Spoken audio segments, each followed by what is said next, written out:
Bismillahirrahmanirrahim. Assalamualaikum warahmatullahi ta'ala wabarakatuh. Alhamdulillahirabbil alamin wa sallallahu ala sayyidina Muhammadin wa ala alihi wa sahbihi wasallam, amma ba'du. Sebagaimana diperkirakan, isu ijazah semakin berkurang karena memang ada isu tandingan, ada narasi yang lain, yaitu permasalahan WUS. Nah, dan permasalahan WUS ini nanti sekiranya akan merambat kepada bea cukai, kemudian akan merambat lagi kepada permasalahan-permasalahan yang lain.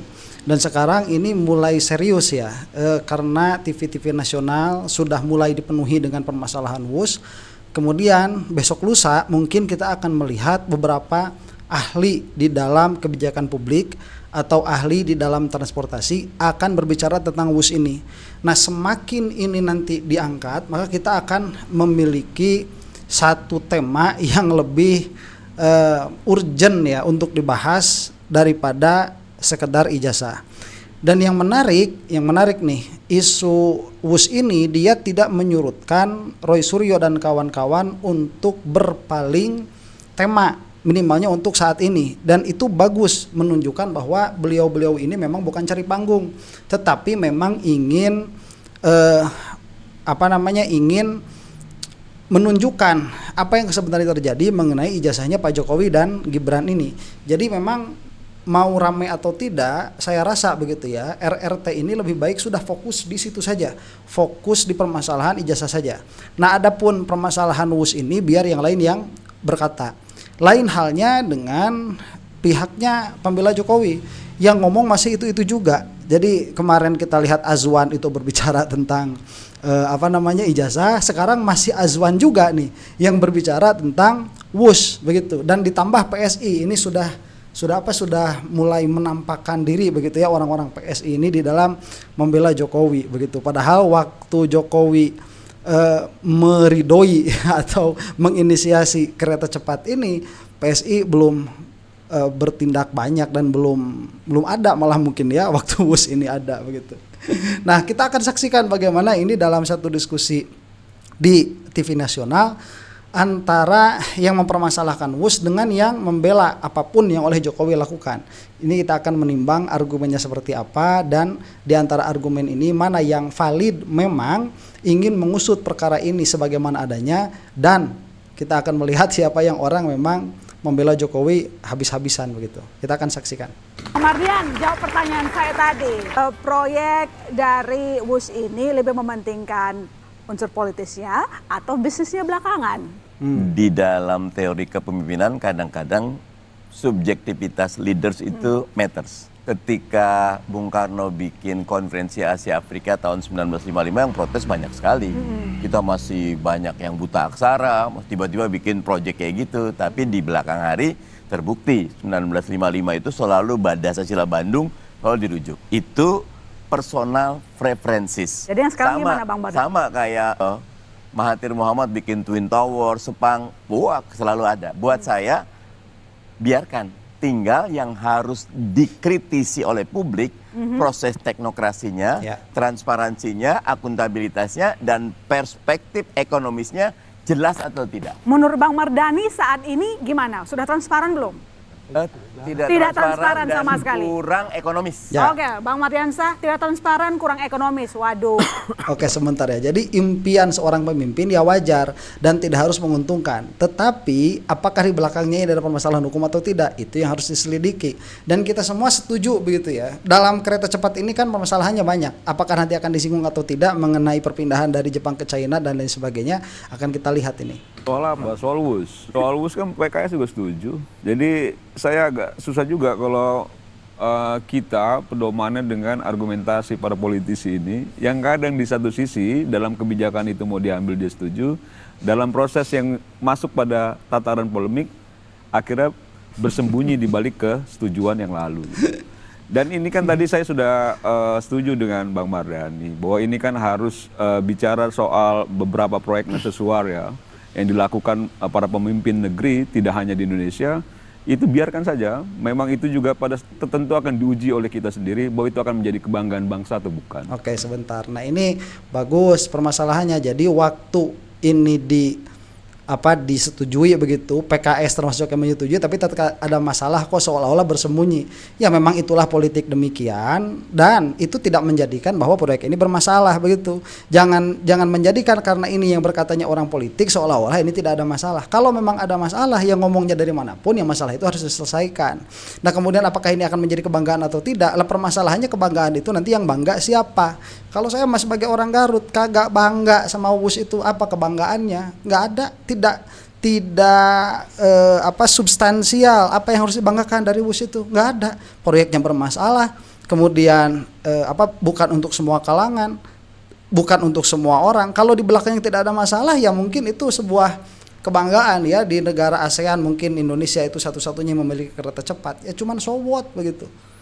Karena menurut saya kan tadi sejak awal saya sampaikan ini bukan lagi bicara soal untung rugi saja. Apalagi kalau kita bicara soal Jakarta misalnya yang mengeluarkan APBD besar, mungkin sekarang udah triliunan segala macam, orang nggak ribut juga soal itu. Karena orang juga berpikirnya bukan soal bagaimana MRT atau LRT itu mendapatkan keuntungan langsung dari apa yang dioperasikan. Tapi bahwa memang akhirnya masyarakat terbantu soal tidak macetnya dan lain sebagainya, yang itu puluhan triliun bahkan. 65 triliun. Jadi Untuk kalau misalnya kita justru... Ya itu kan bukan APBN Pak, itu APBD apa yang keluar ya. Dan itu mungkin dirasakan betul efeknya merembet kemana-mana, khusus lokal untuk Jakarta begitu.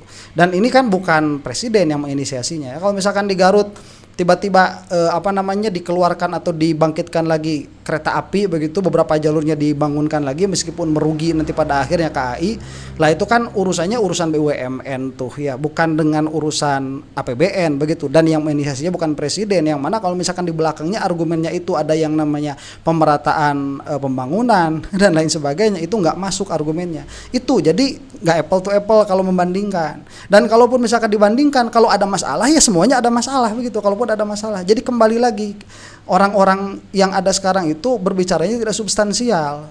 Berbicaranya itu siapa yang mempermasalahkan, dan masalah ini tidak usah dipermasalahkan karena ada permasalahan lain yang serupa.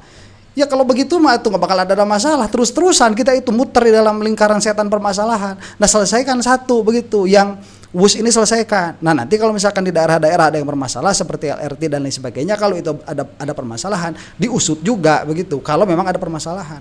Akhirnya meributkan ini, yang akhirnya padahal rakyat sendiri itu juga menikmati itu, yang juga diuntungkan secara ekonomis. Supaya gitu loh, bagaimana kita melihat suatu bangsa gitu, kalau misalnya rakyat kita sendiri yang diuntungkan malah kita persoalkan gitu.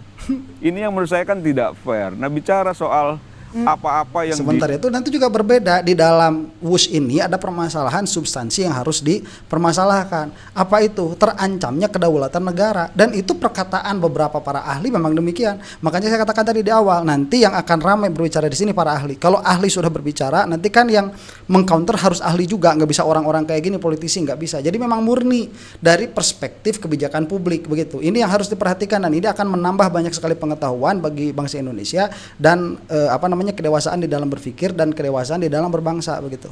Dilakukan pada pemerintahan masa lalu, tadi disampaikan juga bahwa ada koreksi, itu wajar-wajar saja menurut saya. Tapi bukan juga akhirnya diseret seolah-olah ada beberapa hal, kan begini, pemimpin itu kan ada beberapa karakter yang berbeda, cara berkuasa yang berbeda, cara memimpin yang berbeda, wajar-wajar saja. Cuman bukan berarti, saya sampaikan lagi ya, 1000% tidak ada persoalan antara hubungan Pak Jokowi dan Pak Prabowo. 1000%. Ada perlu dipersoalkan atau tidak perlu? Kalau kata Mas Badian Ya itu permasalahan lain ya, mau besti kayak mau ada masalah mau enggak. Ini permasalahannya WUS itu ada permasalahan substansial yang harus dibahas. Tuh masuk ke situ. Ya jangan nanti disenderkan kepada proyek yang lain yang mungkin ada permasalahan di situ. Kalau itu memang ada permasalahan tapi tidak diusut, bukan berarti nanti WUS-nya tidak diusut, tetapi yang itu juga harus diusut. Begitu loh, supaya kita itu bernegara jelas arah dan tujuannya. Kalau misalkan ya tadi sekali lagi saya katakan, kalau ini bermasalah kemudian disenderkan kepada perkara yang lain harusnya ada masalah tapi tidak bermasalahkan, tidak akan ada selesai. Nanti kedepannya juga akan begitu. Kereta WUS juga nggak bermasalah, nanti kita bikin pelabuhan meskipun dia tidak ekonomis begitu, meskipun di bawahnya ada markup banyak dan banyak permasalahan di situ, dari tender yang harusnya sekian menjadi lebih daripada itu juga jangan dipermasalahkan karena WUS juga tidak bermasalahkan. Terus mau terus-terusan begitu kita itu sebagai bangsa kan edan akhirnya. Hubungannya itu udah Kita coba lihat dulu ya. Banyak yang cemburu aja. Pertama, Apa argumen macam apa itu? saya menilai proyek kereta cepat ini adalah proyek yang tidak menjalankan prinsip-prinsip good governance. Nah, Kenapa? oke. Misalnya kita masih menemukan misteri tentang pergeseran dari perjanjian dengan Jepang lalu bergeser ke China. Yang kedua, kita masih misteri karena tidak ada transparansi soal pembengkakan yang Oke. nilainya dahsyat ya, Dua dari itu. 65 triliun menjadi 118 triliun. Nah. Sekian banyak misteri ini sebenarnya menunjukkan bahwa proyek ini tidak berbasis ilmu pengetahuan yang utuh. Jadi Ya nggak jadi dong. good governance menurut saya ini dilanggar gitu. Nah itu yang dimaksud, ini substansinya. Jadi yang membela Jokowi seharusnya itu menjelaskan dari hal itu. Misalkan kenapa perpindahan dari Jepang ke China, itu jelaskan. Bukan malah menjelaskan Prabowo sama Jokowi itu bestie ya. Kemudian itu juga ada masalah nggak dipermasalahin dan lain sebagainya dan lain sebagainya. Mau jadi lawakan negara kita ini, badut-badut yang ngomong ini di pihak Jokowi itu badut-badut sudah, substansinya tidak dijawab ya, entah di dalam seterusnya dalam segmen selanjutnya apakah dijawab atau tidak substansi ini. Dan Prabowo tidak mau terbebani itu. Dan Prabowo tidak mau ini menjadi beban negara. Dari mana kapan ngobrol sama Prabowo? Dari mana tahu Dan kalau tidak? yang kedua, Ngawur. ini kan patut Udah, dikonsultasi ya. kita kan tahu Yang kedua siapa. begini, saya kasih Oke sebentar, coba liatin apa yang dari kubunya Jokowi itu ketawa-ketawa kayak gitu. Itu permasalahan betul. Yang dikatakan ini ada substansi masalahnya dan dikatakan Prabowo tidak mau terlibat dalam hal itu sampai saat ini begitu ya. Itulah yang kita dapatkan dari pernyataannya Pak Purbaya, dan Pak Purbaya itu bergerak atas nama pemerintah, atas nama eksekutif, mengatakan tidak mau APBN terbebani. Ya apa kok malah ketawa-ketawa begitu? Lucu. Apa mau dijadikan apa? Dagelan, badut dasar kalian itu. Iya, Baik. kita boleh dong berpendapat berdasarkan belum selesai. Kalau pendapat itu Kemudian harus ini dasarnya juga adalah tidak bisa pengetahuan membedakan. juga. Bang, perlu bisa membedakan dong antara kritik dengan asumsi, antara kritik dengan kebencian. Jadi tadi kalau kemudian menyamakan antara kritik lalu kemudian dianggap sentimen, itu sebenarnya problem nalar ya. Nah itu betul. Kemudian yang kedua, Nah itu betul, si termul-termul itu pasti terus demikian ya. Jadi pada akhirnya kalau ada kekesalan juga dari kita, ya wajar begitu. Mereka itu bilang ini karena apa, cemburu, kemudian ini adalah karena kebencian dan lain sebagainya. Mana ada, padahal substansi masalahnya itu lo dijawab. soal bahwa kita perlu bangga dong dengan banyak proyek-proyek yang dianggap mercusuar. Menurut saya kebanggaan itu sangat tidak ada artinya ketika kemudian rakyat menjadi beban yang mengalami penderitaan Ya. terus-menerus. Ya itu. Jangan dikira misalnya proyek mercusuar yang terjadi dalam episode kekuasaan masa lalu itu dampak ekonominya luar biasa. Kita pernah mengalami inflasi 600% yang kemudian berujung pada jatuhnya kekuasaan. Ya. Begitu juga proyek-proyek mercusuar di zaman Soeharto. Jadi jangan berpikir bahwa itu tidak berdampak besar pada nasib bangsa ini. Betul. Berapa nyawa yang dikorbankan dalam peristiwa krisis? Berapa nyawa yang dikorbankan dalam praktek-praktek begini, Bang. pembangunan? Gini, Sebentar, itu yang saya maksud tadi, kebanggaan apa? Lawang saya nggak bangga kok begitu. Dalam pengertian mungkin yang satu pandangan dengan saya juga ada, yang bangga juga ada. Terus kebanggaan mau diapain? Makan tuh bangga ya. Kita ini memerlukan perkara yang lain, dan sekali lagi salah satu substansi yang dipermasalahkan di sini, kedaulatan bangsa itu terancam. Saya tidak mengatakan ini terambil karena memang kejadiannya belum, tetapi tatkala ini diteruskan, kedaulatan bangsa itu seperti membuka pintu orang lain untuk mengambil Indonesia begitu. Ya silahkan, kami punya Natuna, silahkan, boleh diambil kok. Seolah-olah membuka pintu yang mana kedaulatan negara ini jangankan diberikan begitu ya, jangankan ternodai oleh bangsa yang lain, dibuka pintunya pun jangankan dibuka pintunya, ancaman terbukanya pintu ini juga jangan. Itu yang ada permasalahan, dan bukan hanya satu ini saja, bukan hanya WUS saja. Dalam permasalahan lain, kalau kita mau melihat puzzle ini secara utuh, upaya untuk membuka gerbang terancamnya atau diambilnya kedaulatan bangsa Indonesia itu zamannya Pak Jokowi dibuka lebar. Itu yang kita saksikan. Makanya kita mau ini menjadi pembuka begitu. Terus badut-badut ini malah ketawa-ketawa. Coba kita sekarang melihat nih apa yang mau dikatakan sama badut-badut ini. Ya. Belum selesai. Jadi saya khawatir kekuasaan kita ini dan menular kepada Semar dan lain-lain ini, kita terjebak dalam satu pola kekuasaan yang Plato sebut sebagai timokrasi. Satu pola kekuasaan yang berorientasi pada membanggakan individu personal kekuasaan. Sehingga mengabaikan sisi-sisi publik, mengabaikan penderitaan rakyat. Bahwa hari ini kita mesti empati bahwa banyak rakyat sedang mengalami penderitaan. Betul. Memaksakan proyek strategis nasional yang dampaknya luar biasa kepada kemiskinan dan lain-lain, menurut saya itu sangat emosional. Mementingkan kepentingan timokrasi daripada kepentingan demos. Oke, itu timokrasi itu. Jadi dalam pengertian bahwa kita sekarang melihat betul bagaimana kebanggaan itu masuknya kepada individual begitu. Jokowi begitu terus, Gibran terus itu aja yang diomongin. Ini penderitaan rakyat bagaimana? Makanya saya kemarin ya tatkala mendengar Pak Prabowo itu waktu menerima uang 13 triliun begitu ya, mengatakan awas hati-hati sama orang kecil, hati-hati sama rakyat miskin, jangan sampai polisi itu ada setiap laporan itu ditindak, bagaimana seorang nenek-nenek itu mengambil barang kemudian malah dipenjara, tetapi tidak ada upaya untuk penegakan hukum kepada yang lebih besar, jangan sampai hukum itu tajam ke bawah tumpul ke atas dan lain sebagainya. Kita terenyuh, belum pernah, sudah lama lah begitu ya, sudah lama 10 tahun lah, sudah lama. Saya tidak mengatakan zaman Pak SBY, tidak tahu, saya belum mengamati politik terlalu dalam saat itu. Sudah lama kita tidak memiliki pemimpin presiden yang setidaknya membicarakan isu yang berkenaan langsung dengan masyarakat. Nggak ada begitu. Nah ini termul-termul ini masa terus saja muternya itu di Jokowi sama di Gibran, tidak menyentuh masyarakat. Masyarakatnya tidak disentuh sama sekali. Itu yang saya lihat, dan ini ilmiah, ini pengetahuan, ini prinsip, ini ideologi yang dibicarakan oleh Bapak ini begitu, itu pengamat politik dari UNJ ya. Jadi wajar untuk Prabowo menentukan lagi skala prioritas proyek. Ya, sekarang kemudian misalnya kita mau mencari solusi, restrukturisasi. Saya ini kan pendapat saya ya. Dalam logika perbankan, restrukturisasi itu akan bisa dilakukan ketika konsumen, customer itu sehat. Kalau kita mesti bertanya dong, seberapa besar kita bisa mengembalikan utang? Seberapa besar kita bisa membayar angsuran bunga yang 3-4% itu? Nah, kita sedang menghadapi persoalan serius soal ekonomi, Bung. Tahun depan kita harus membayar bunga utang 509 triliun. Dan angsuran hampir 700 triliun. Di saat yang sama kita harus bayar bunga utang dan proyeknya terus tambah utang dan rugi. Ya itu. Menurut saya kita mesti merubah cara berpikir kita, jangan mengulangi kesalahan yang sama. Jadi wajar Prabowo tinggalkan proyek ya, ini. saya kira wajar. Memang begitu.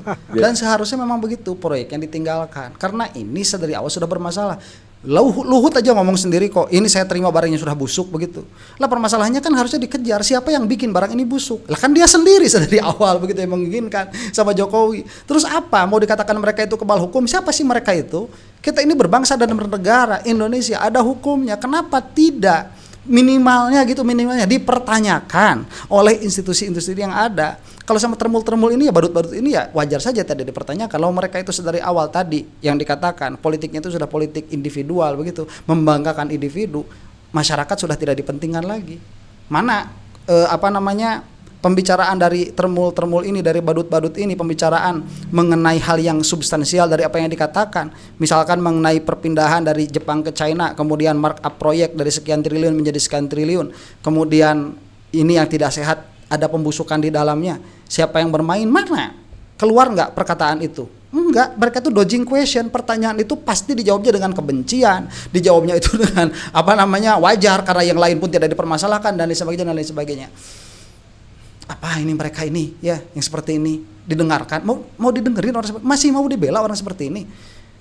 Ini kalau misalkan substansi permasalahannya ada, kemudian dijawab dengan substansial juga, kita mah nggak apa-apa begitu. Kalaupun memang misalkan ini adalah keinginannya Pak Jokowi, tetapi memang visible ke depannya, kemudian ini memang memberikan dampak dalam jangka panjang dan lain sebagainya, dan itu bisa dipertanggungjawabkan oleh mereka, kita mah asik aja, seneng aja, alhamdulillah. Berarti kan kita tinggal bersabar saja nunggu 20-30 tahun ke depan. Ya ini untuk anak cucu kita. Tapi permasalahannya sampai 200 tahun pun, kalau kata almarhum itu siapa, Faisal Basri ya, beliau itu mengatakan sampai kiamat pun nggak bakalan kebayar. Gimana hitung-hitungannya udah jelas ada begitu. Kemudian ini proyeknya mau diteruskan.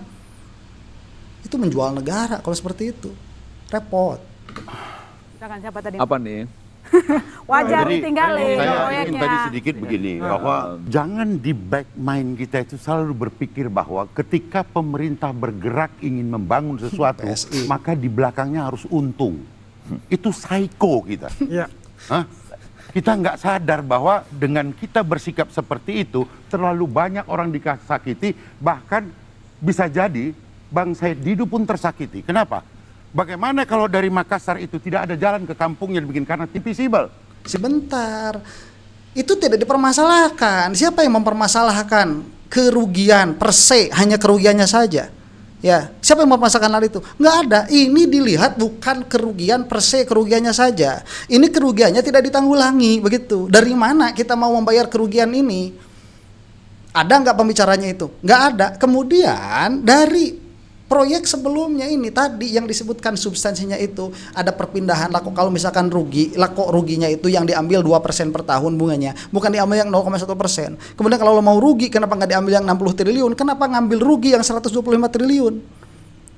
Coba dijawab, nanti dijawab nggak? Pasti nggak bakalan dijawab. Nggak ada itu mah, substansi permasalahannya nggak dijawab. Malah itu psycho namanya, kalau kita semua harus untung. Ya memang nggak semua harus untung lah, namanya juga pemerintah, BUMN itu nggak harus untung, itu melayani rakyat. Cuman itu bukan permasalahannya per se, bukan itu. Tidak akan pernah balik ini investasinya. Bagaimana juga begitu? Benar. Ini bukan perkara untung rugi. Saya memperkarakan dampak saya dulu, kepada rakyat. saya dulu. Saya dulu. Ini. Potong dulu dong. Saya para mahasiswa bahwa Kita mentertawakan orang kayak gini. Udahlah, saya mau memberitahukan kepada yang nonton begitu ya. Coba melihat dengan perkara dengan jernih. Kita katakanlah bukan Jokowi ini bikin SBY misalkan ya. Kita katakan bukan Jokowi. Oke, andaikan ini SBY atau Pak Soekarno bikin proyek yang mana proyek ini proyek mercusuar jadi kebanggaan bagi rakyat Indonesia. Kemudian ini memiliki dampak dan lain sebagainya, tapi harus menanggung kerugian. Tetapi ini kerugiannya sudah diperhitungkan, ini adalah kerugian yang paling minimal yang bisa kita ambil sebagai bangsa Indonesia. Dan jangan takut karena perkembangan ekonominya akan besar, meskipun nanti di sini rugi, orang-orang akan cepat di dalam perkembangan ekonomi dan lain sebagainya. Sehingga nanti dari sini kita bisa rugi dari sini secara aktual, rugi dari proyek mercusuar ini dalam hal ini misalkan WUS, tetapi kita mendapatkan keuntungan pertumbuhan ekonomi di dalam segmen yang lain. Oke, kita kan tidak masalah. Tapi kalaupun Soekarno ini, Pak Soekarno almarhum yang membuatnya WUS ini, kita mau bikin mercusuar ya, proyek mercusuar, cuman ini pasti rugi. Tapi kerugiannya begini, ada kerugiannya itu yang menawarkan 0,1% dari proyek, ada yang menawarkan 2% dari proyek kerugiannya itu. Dalam pengertian misalkan, yang ini membayarnya 100 miliar per tahun kerugiannya, yang ini kerugiannya 2 triliun per tahun. Kita ambil yang 2 triliun aja ya kerugiannya. Itu permasalahannya di situ, Bapak. Makanya kita ketawain, badut kayak kamu itu kita ketawain ya. Biasa kayak gini pola berpikirnya itu. Lucu. Coba dipakai. Pola pikirnya dipakai. Substansi permasalahannya apa? Itu sentuh coba yang dipertanyakan tuh. tidak selalu pemerintah itu harus berpikir bagaimana kapan ini balik modal. Ya. Kalau memang investasi itu untuk rakyat, contoh MBG. Kalau disuruh bayar itu triliunan, itu masyarakat bayar, tapi diberikan supaya apa? Ke depan masyarakat jadi cerdas, pintar. Itu tunggu dulu. Nah sebentar, itu misalkan di dalam masalah MBG itu uang baliknya ke masyarakat lagi. Nih kita lihat nanti di kabupaten-kabupaten banyak yang ternak ayam, kemudian banyak untuk petelur itu banyak yang ternak ayam untuk daging. Jadi terserah pasar.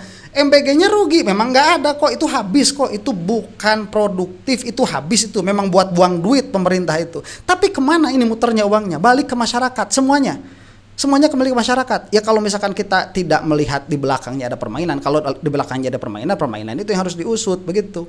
Ini permasalahan yang berbeda, dan kalaupun memang ini permasalahan yang sama, usut aja MBG-nya sekalian, selesai. Bukan berarti MBG ini jadi kalau bermasalah kemudian WUS-nya ini bermasalah kemudian dua-duanya tidak diusut begitu. Enggak, kalaupun memang ada permasalahan di dalam MBG, buktikan bahwa itu bermasalah, kita usut, selesai. Ya. Bang Ubed, Lucu. proyek WUS itu ditinggalkan oleh Prabowo. Wah, kata Siapa siapa? bilang? Mbak. Inilah saya bilang Ubed tadi pengennya begitu. asumsi. Jangan begitu, dia asumsinya dia aja. Nggak boleh. Gini loh, Jangan dikotori kepala masyarakat ini dengan asumsi-asumsi psycho. Ini berat kita nanti. Gitu. Sebentar, ini bukan asumsi, ada perkataan dari Pak Purbaya. Kecuali kalau misalkan nanti perkataan itu dicabut, selesai berarti permasalahan. Begitu ya, kita bilang sama saja berarti Prabowo dalam hal ini membuka terancamnya kedaulatan bangsa Indonesia. Kalau memang nanti restrukturisasinya tetap sama demikian, merugikan begitu. Disitulah. Justru gini, bentar dong. Kan tadi saya nggak potong Karena ada logika keliru ini. Gitu. Jadi jangan kemudian digambarkan bahwa ketika utang WUS dianggap ini bermasalah, kemudian itu penanda bahwa Pak Jokowi ditinggal Pak Prabowo. Tambah lagi tadi ada soal PSN PIK 2. Bang, ini saya mesti luruskan ini supaya mahasiswa kita ini menjadi lebih cerdas. Dengerin kamu, bukan lebih cerdas itu. Substansi permasalahannya nggak dibahas. Kemana-mana ngebahasnya itu. Judicial Review MA yang mengatakan, hoi, you punya SK Kemenko tidak untuk meng-SK-kan Inhutani menjadi PSN. Maka Tropical Coastline itu harus nanti memohon kembali dan dia harus perpres. Ya silakan aja siapa yang mau. Jadi tolong Kompas harus mencerdaskan. Itu permasalahannya sudah beda. Kita stick pada satu permasalahan WUS saja begitu. Dibandingkan dengan kasus yang lain itu tidak relevan. Karena kalau dibandingkan dengan kasus yang lain, kita harus pasti dulu kasus yang lainnya ini memang sama persis dengan WUS, dari awal sampai akhir sama persis, baru kita bisa bandingkan itu. Dan kalaupun nanti sekali lagi keduanya bermasalah, keduanya harus diusut. Jadi jangan kemudian asumsi-asumsi kemudian akhirnya Jokowi ditinggal Prabowo. Aduh, ini luar biasa kita ngelakuin. Tunggu dulu, saya udah belum? Belum, terus. Udah. Banyak betul nih slotnya Bang Said. Dari tadi saya lihat. Saya ingin memberikan penjelasan. Dalam tiga, ada infrastruktur dasar, ada infrastruktur publik, ada infrastruktur komersil. Intinya. WUS adalah komersil. Jadi harus ekonomi. Bicara bukan gratis. Nah, jadi supaya kita. Oke, Pak Zaid dulu lebih cerdas daripada saya dalam hal ini. Tahu pos-posnya bagaimana begitu. Kalau MBG itu bukan ekonomis, jadi tidak perlu ada nilai ekonominya begitu. Nggak perlu dihitung kalau MBG itu tadi kan membandingkannya dengan itu. Itu udah kesalahan. Bicara dengan ini bisnis. Bentar, Pak. Bukan. Saya bisa bantah itu. Antara Indonesia dengan Cina, sebentar, itu bisnis. Tetapi Indonesia kepada rakyat tidak boleh bisnis. Tidak boleh. Bapak belok kemana sih? Nah itu kan belok kemana nih orang nih? Apa sih yang dia jelasin itu? Saya tadi memberikan contoh. Apakah jalan dari kampung Pak saya ada? Itu namanya infrastruktur publik. Tidak. Gratis. Betul. Infrastruktur dasar itu jalan desa, puskesmas. Infrastruktur komersil itu harus dengan kelayakan ekonomi. Oke, baik.